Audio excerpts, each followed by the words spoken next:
When you started getting into One Piece and throughout your One Piece journey, the words of Gold D. Roger have always been the most powerful words in the story, especially if you watch the anime. The words of Gold D. Roger growing up were the very beginning of almost every episode you got. The fame, the power, the fortune.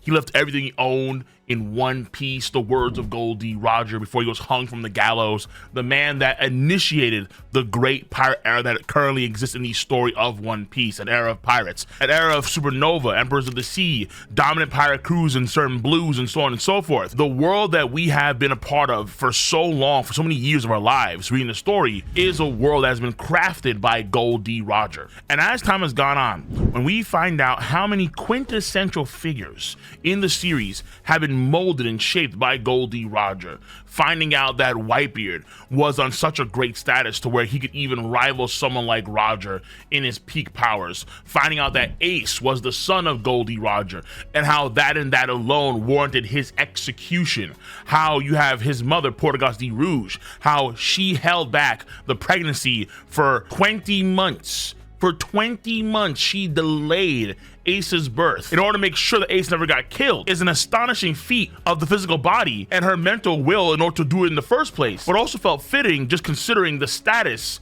of someone like Gold D. Roger. Seeing what Whitebeard had to go through for his crew members, and then his final words, the final words of Whitebeard and Marineford, co-sign, piggyback the final words of Gold D. Roger, once again only elevating the significance and status of someone like Gold D. Roger, where Whitebeard, we saw his whole shtick in Marineford, how phenomenal that was, and then One Piece wa Sengoku. Jitsurai.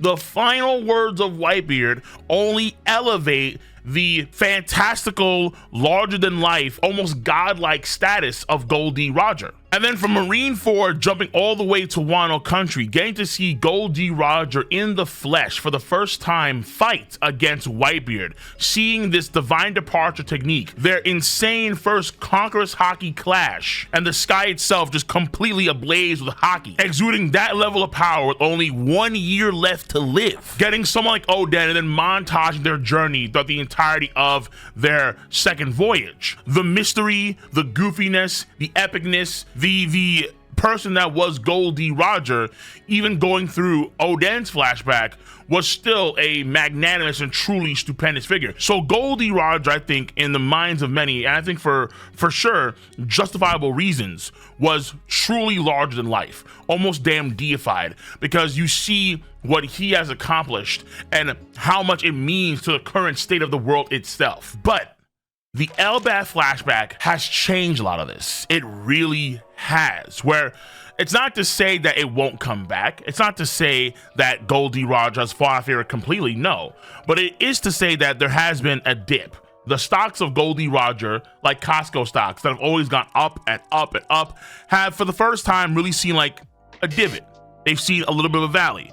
And it's because Roger is way more human than I think a lot of people thought he was. Gold D. Roger, in many respects, is kind of like Oda. We call him Goda for a reason. The man is put on a pedestal because he has achieved what very few mangaka, if any other mangaka, has ever achieved in terms of his success, the success of the One Piece franchise. So much so that when you find out that, let's say, One Piece among all of the manga is the only manga that is sold in terms of the total number of volumes sold, it's comparable to like Batman and Superman, right? Like that's the status of One Piece. It's crazy. But at the same time, Oda does have physical limitations. He is a human being. He does have gout issues. He does have eye issues. He does have, I think, a smoking habits. He eats very poor food, around 4 hours of sleep every day, some of that sort. So even though he is exalted by many, he is still a human being through and through.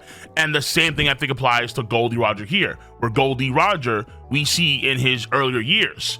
When Rock D. Xebec was still a pirate doing his thing, he had natural human tendencies, you would say. He wasn't moving like Jesus or Buddha, no. He was moving like a pirate, like a genuine young buck, hormone-jacked pirate, running around the seas doing X, Y, and Z, all sorts of gnarly things. And I've been seeing over the course of this whole flashback, a lot more fans get kind of turned off more and more and more from Gold D. Roger because Gold D. Roger is moving for Shaki because the dude is hella thirsty. And so when you see Gold D. Roger kind of emulate characteristics of Sanji, and Brook and Kinemon, that sort of perverted element that you see in a lot of Japanese stories, let's say a lot of Japanese characters, whether it be, let's say, Master Roshi, whether let's say it be Jiraiya, or let's say Pop from Dragon Quest, The Adventure of Dai, things of that sort. When you see Goldie Roger kind of exude those same attributes when he was younger, and then you have Goldie Roger chasing Shaki. I mean, this man had Gloriosa on him earlier in the flashback, and he didn't case it and move Gloriosa, you're blocking Shaki. I think very few cats coming into that thought that that'd be the case, where Goldie Roger be that thirsty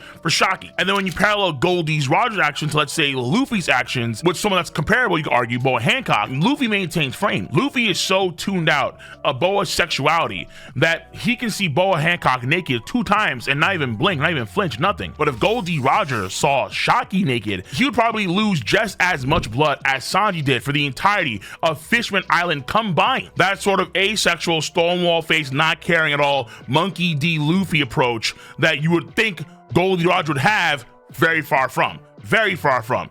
And that has, I think, turned off a lot of people from Goldie Roger. Don't meet your idols, don't meet your heroes. It reminds me a little bit of that Spider-Man Black Canary bit where Black Canary just can't view Peter Parker, and then she begs Peter to put the mask back on. It reminds me of that a little bit. He has attributes that folks don't find appealing, for sure. Not only does this dip in the Roger stock coincide with folks being turned off by Goldie Roger himself, but also it's through the rise of Rox D. Xebec. A lot of folks during this Elbaf God Valley flashback, a lot of folks are down with Rox D. Xebec. Rox, he pulled up to God Valley to ultimately do what? To get his wife and his kid. And in a story where you have so many deadbeat dads, parents that are really horrible to their children, Rox, who you would think would be one of the most evil people in the entire planet, going to save his wife and kids on God Valley, the fan base resonates with that, offsetting the Shaki gooning he was doing earlier in the arc. And then it's also the bond between Harald and Rox D. Xebec. Very good character interactions, very good character dialogue between each other, almost similar to what we see with Kagura and Nolan in the Skypiea and Nolan flashback. Just seeing how those two operate is really nice. Even though he does have ulterior motives, Rox does, for sure, without a doubt. We also have the Rox and Harald, the Harox dynamic, which I think is a pretty good dynamic. I would say Rox and Harald are very similar to Kagura and Nolan. They really are. And I think a lot of folks do enjoy that character dynamic, for sure. Even though Rox does have ulterior motives where he knows that Harald can consume this power, and this power can be used in some way to help him destroy the Holy Land and take control of the world. But nonetheless, it's still a very strong dynamic between Harald and Rox. And then, of course, Rox's power.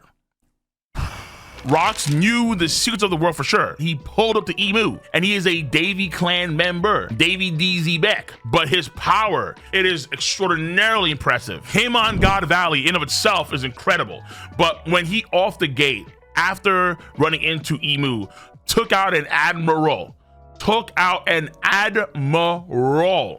off screen. And then after leaving the Holy Land on his own voyage, did Davy backfights. He amassed a gigantic crew of very powerful folks, and then also in some way, details unclear, but in some way destroy one of the gates of justice. I mean, bro, Rox, his stocks have only been skyrocketing higher and higher and higher and higher. Just the fact that off rip in Elbaf, Loki was a huge fan of Rox to where he wanted to join his crew when he was younger. And then we actually get to see Rox in the flashback, it's revealed off the gate that he is Blackbeard's dad. Fans of Blackbeard and Loki automatically gravitated towards Rox. And that was at the very beginning of this arc. And it's very clear that some of the liquidity that's bumping up the Rox stocks have been coming from the Roger stocks, meaning that people that were fans of Roger, some of them have been so turned up by Roger that they're no longer fans of him because of all the Shaki shenanigans when he was younger, and they've gravitated way more towards Rox. Is it fickle? Yes. But is it the fandom? Yes. It's not to say that Roger's stocks in the future, they can't rebound. Of course they can. And in fact, from my point of view, I would say that there are people that have enjoyed this version of Goldie Roger. Seeing Roger act this way, seeing Roger kind of brought down to a more human level, but he's more entertaining. He has more character to him. I think it's actually pretty weird that Luffy could look at Boa Hancock naked and not bat an eye, but then someone like Roger, who probably faints seeing Shaki naked, makes more sense to me. Just considering how beautiful she is, and her just being captured from Pirate Island caused the markets to freeze all over the world. And honestly, in some sense too, I really do feel like in the future, what we see from Gol D. Roger, if there's gonna be a continuation of One Piece in some weird way after the story's over, i.e. Two Piece, and we do get, let's say, an older Luffy who's around the same age as Gol D. Roger now, then I could definitely see Luffy acting in a very similar way. So personally, I've actually been buying Roger stocks because I think that Roger as a character is better because of what we're seeing in this flashback. But so I've seen, I'm pretty sure I'm in the minority because a lot more folks are way more locked in with Rocks. Like a fashion fad, the Rocks line is way more fashionable now than the Roger line. Absolutely. Even though he's been Shocky lustful for sure, he's also recognized that Shocky wants to be with Ray Lee, and he's co-signed that pretty hard. Where Shocky wanted to see Ray Lee at the bar on Pirate Island, he wasn't there. He was at the ship. Roger obviously annoyed, but also wondering, like, Rayleigh, where are you? Like, now, pull up, dude. When you have Roger defending Rayleigh as he goes off to save Shocky on his own, runs into Summers. So Roger's done some cool things for sure. But compared to Rocks, who has been for sure the star of this flashback in God Valley and a nice part of the El Bad flashback, oh yeah. Make no mistake, Rocks is taking a lot of that Roger thunder. Even though there's been a paradigm shift away from Gol D. Roger, it's not a big shift, honestly, because the Roger status was so high. Even if he does dip a little bit, he's always going to have people vouch for him through and through no matter what. In the grand scheme of things, it's only a bump in the road for Gol D. Roger's legacy, I'd argue at least. But let me know your thoughts in the comments section down below. If you enjoy your boys' video content, thumbs up, subscribe to the channel, and click on that channel bell to join the notification squad.